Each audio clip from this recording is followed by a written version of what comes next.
नमस्कार, मैं अतीक खान, आप देख रहे हैं द लीडर हिंदी। अब्दुल जब्बार खुदा के 99 नामों में से एक ये भी है।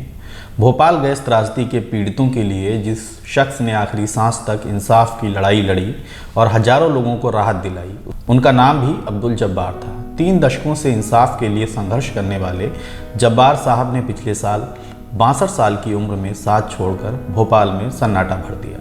आर्थिक तंगी से जूझ रहे जब्बार का परिवार उन्हें किसी भी सुपर स्पेशलिटी अस्पताल में ले जाने में असमर्थ था। जब तक सरकार हरकत में आई, बहुत देर हो चुकी थी। दिल का दौरा पड़ने के बाद वे चल बसे। अब्दुल जब्बार भोपाल गैस त्रासदी के पीड़ितों के लिए काम करने वाले एक एनजीओ के संयोजक थे। उनके माता पिता भी भोपाल गैस त्रासदी में मारे गए हजारों लोगों में शामिल थे।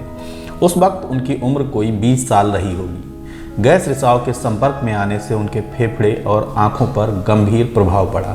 उनकी एक आंख की नज़र काफ़ी ख़राब हो गई थी। 2 दिसंबर 1984 की रात भोपाल की यूनियन कार्बाइड फैक्ट्री से जहरीली गैस मिथाइल आइसोसाइनेट का रिसाव होना शुरू हुआ था।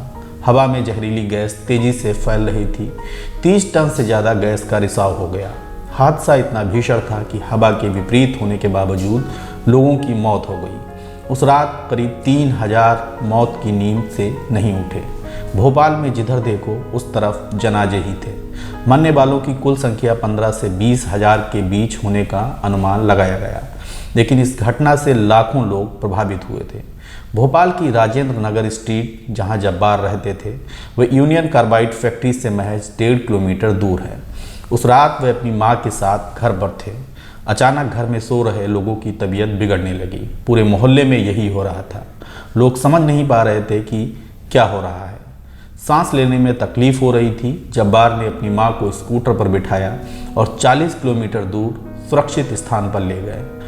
वापस आकर दूसरों की मदद में लग गए। जब तक लौटे, मंजर भयावह हो चुका था। सोते सोते लोग मर गए। कुछ कराह रहे थे। गलियों में दर्द की आवाज़ें गूंज रही थीं। बोरवेल लगाने वाली कंपनी के कर्मचारी अब्दुल जब्बार ने उस रात आखिरी रात मानकर पूरी ताकत से अग्नि परीक्षा दी और जितनों की मदद कर सकते थे करते रहे। रात फिर जैसे गुजरी ही नहीं और पूरी जिंदगी लगा दी।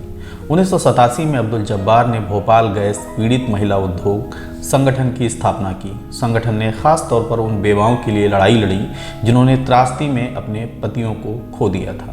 संघर्ष तेज होने पर 1989 में गैस पीड़ितों को मुआवजा दिए जाने का ऐलान हुआ।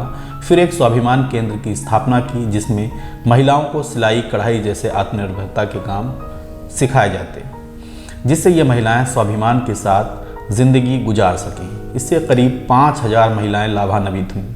मुआवजा इंसाफ नहीं था, ना सभी को मिला और ना ही पर्याप्त था। अब्दुल जब्बार के नेतृत्व में गैस पीड़ितों ने प्रधानमंत्री नरेंद्र मोदी को करीब 20,000 पोस्ट कार्ड भेजे।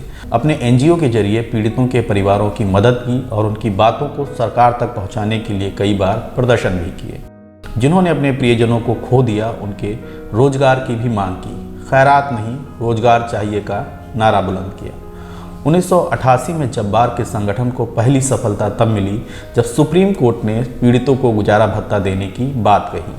इसके बाद 1989 में भारत सरकार और यूनियन कार्बाइड के बीच एक समझौते में तय हुआ कि पीड़ितों को 25,000 रुपये और मृतकों के परिवारों को 1 लाख रुपये दिए जाएंगे। उनके संगठन की पैरवी से 2010 में भोपाल के मुख्य न्यायिक मजिस्ट्रेट की अदालत ने यूनियन कार्बाइड के अधिकारियों को 2-2 साल की सज़ा सुनाई, लेकिन ये सज़ा अभी तक लागू नहीं हुई है। जब्बार भोपाल के जन संघर्ष के प्रतीक बन चुके हैं। उनका संघर्ष आज यहाँ के हर आंदोलन में जीवटता की मिसाल है।